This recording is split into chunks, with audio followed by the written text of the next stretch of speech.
একে তো বীভৎস গরম, তার উপরে মা আবার খান না, তাই জন্য আমার বাড়িতে চিকেনটা খুব কমই হয়।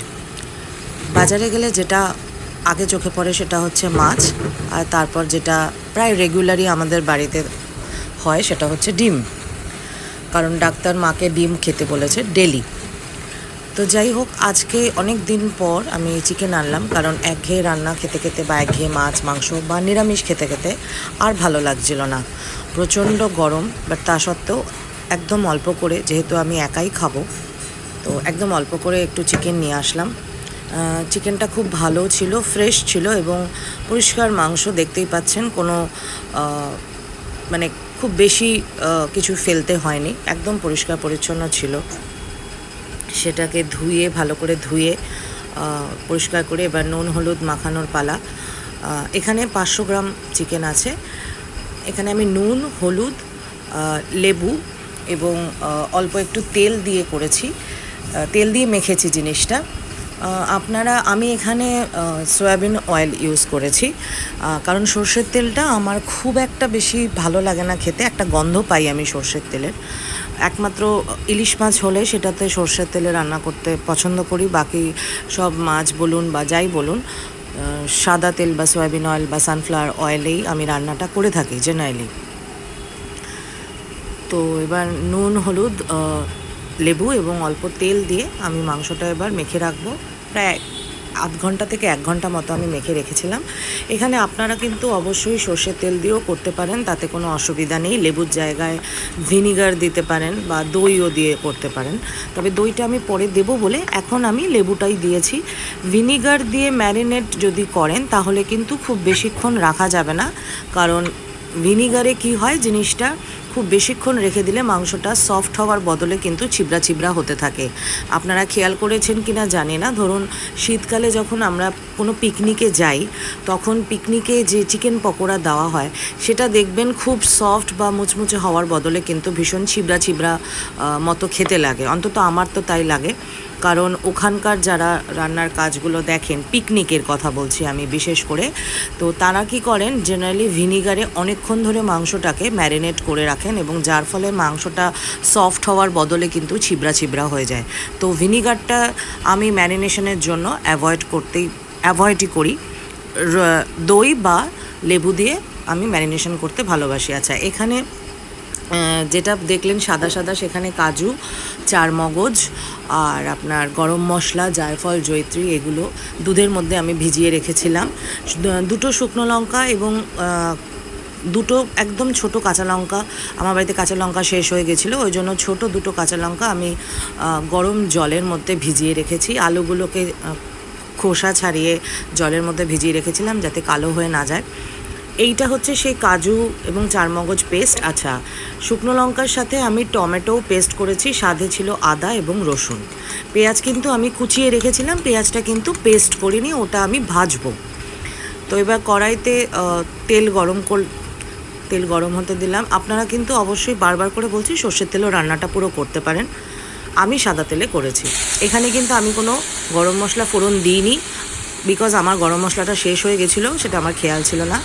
তো আমি এখানে ডাইরেক্ট টমেটো, 2টো মিডিয়াম সাইজের টমেটো, 2টো শুকনো লঙ্কা এবং 2টো কাঁচা লঙ্কা, যেটা আমি গরম জলে ভিজিয়ে রেখেছিলাম সেটা, 2 টুকরো আদা এবং 6-7 কোয়া রসুন আমি একসাথে পেস্ট করেছিলাম। এবং আপনারা বিশ্বাস করবেন না, উইদাউট ফোড়ন এটা যখন আমি তেলে ছেড়েছি, এত সুন্দর স্মেল বেরিয়েছে, এত সুন্দর গন্ধ বেরিয়েছে, মানে বলে বোঝানোর না, ভীষণ সুন্দর গন্ধ বেরিয়েছে কোনো ফোড়ন ছাড়া। এখানে যদি আপনারা চান তাহলে গোটা গরম মশলা একটুখানি থেতো করে তেলের মধ্যে ফোড়ন দিতে পারেন, তবে এটাতে কিন্তু তেজপাতা দিতে হবে না।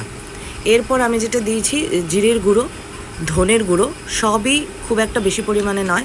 সানরাইজের চিকেন কারি মশলা, ভিডিওটা কিন্তু সানরাইজ থেকে স্পন্সর নয়, আমি জেনারেলি ব্যবহার করি সানরাইজের মশলা এবং টাটা সম্পন্নের মশলা, তাই জন্য দেখালাম। চিকেন কারি মশলাটা একটু আমি বেশি দিয়েছি, কারণ যদি মশলা কম হয় না, তখন আমার একটা চিকেনের একটা গন্ধ আমার নাকে লাগলে তখন সেটা খুব বিচ্ছিরি লাগে, ওই জন্য চিকেন মশলাটা একটু বেশি পরিমাণে দেবেন, খুব বেশি নয়। সানরাইজের শাহি গরম মশলা দেবেন, আর দিয়েছি কাশ্মীরি মির্চ মশলা, সেটাও সানরাইজেরই। তো এগুলো সবই যখন এটা ভাজবেন, মিডিয়াম আঁচে কিন্তু ভাজবেন। গ্যাসের খুব বেশি বাড়িয়ে দিলে কিন্তু গ্যাসের ফ্লেমটা কি হবে, গ্যাসের ফ্লেমটা কিন্তু জিনিসটাকে পুড়িয়ে দেবে।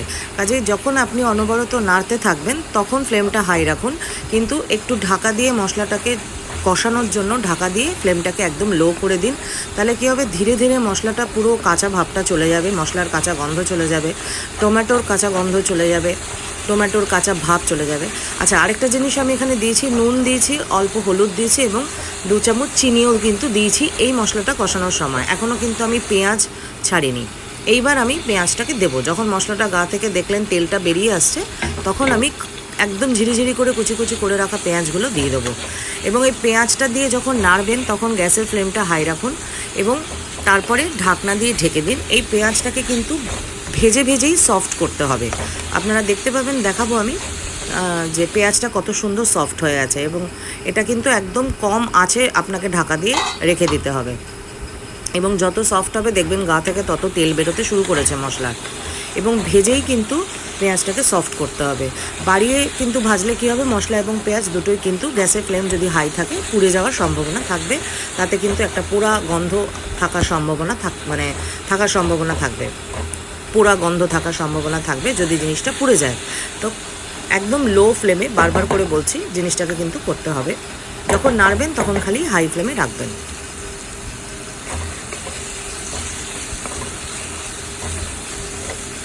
এবং একটি রান্না খুব সুন্দর সুস্বাদু করে তোলার মূল মন্ত্রই হচ্ছে মশলাটাকে খুব ভালো করে কষানো।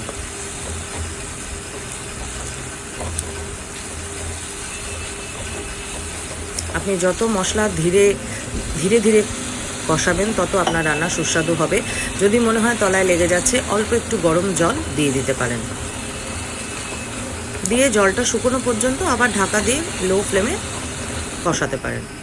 এরপরে অ্যাড করব আলু। আমি এখানে 3 পিস মিডিয়াম সাইজের আলু নিয়েছি। আপনারা আপনাদের মাংসের পরিমাণ অনুযায়ী আলুর পরিমাণটাও বাড়াতে পারেন, এবং অবশ্যই মাংসের পরিমাণ অনুযায়ী কিন্তু পেঁয়াজের পরিমাণও বাড়বে। আমি এখানে 3টে মিডিয়াম সাইজের পেঁয়াজ নিয়েছিলাম। মাংসের পরিমাণ বেশি থাকলে কিন্তু আরও 2-3টে পেঁয়াজ নিতে হবে। এবং আলু দেওয়ার পরেও আলু সেদ্ধ হওয়া পর্যন্ত কিন্তু এরকম ঢেকেই রেখেই আপনাকে জিনিসটাকে কষাতে হবে, এবং মাঝে মাঝে এসে হাই ফ্লেম করে নাড়িয়ে দিয়ে যেতে হবে। কিন্তু তাড়াহুড়ো করলে হবে না, কারণ আলু সেদ্ধ হতে হবে। পেঁয়াজটা দেখছেন যে খুব সুন্দরভাবে সফট হয়ে গেছে, এবং ওটাও মশলার সাথে খুব সুন্দরভাবে মাখা টাইপের হয়ে গেছে।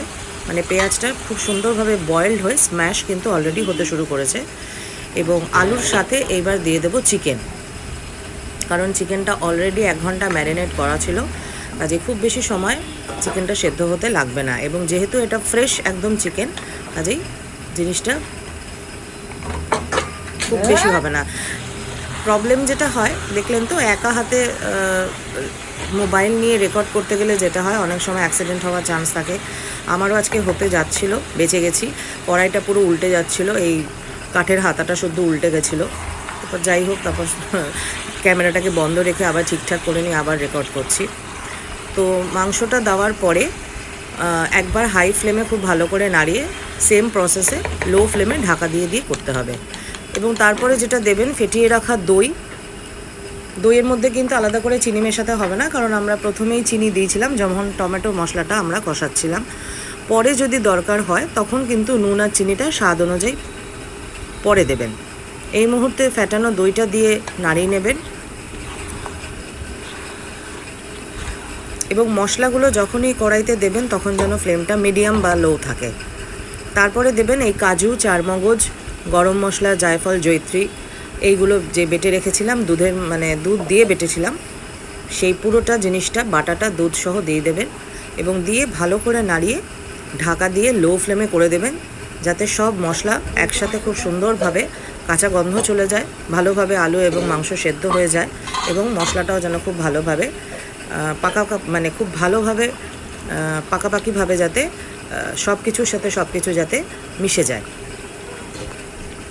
আমি যখন নাড়িয়ে দিচ্ছিলাম তখন গ্যাসের ফ্লেমটা হাই রেখেছি, যখন ঢাকা দিয়ে সেদ্ধ করছিলাম তখন কিন্তু একদম লো ফ্লেমে ছিল। দেখুন, মাংস অলরেডি সেদ্ধ হয়েই গেছে।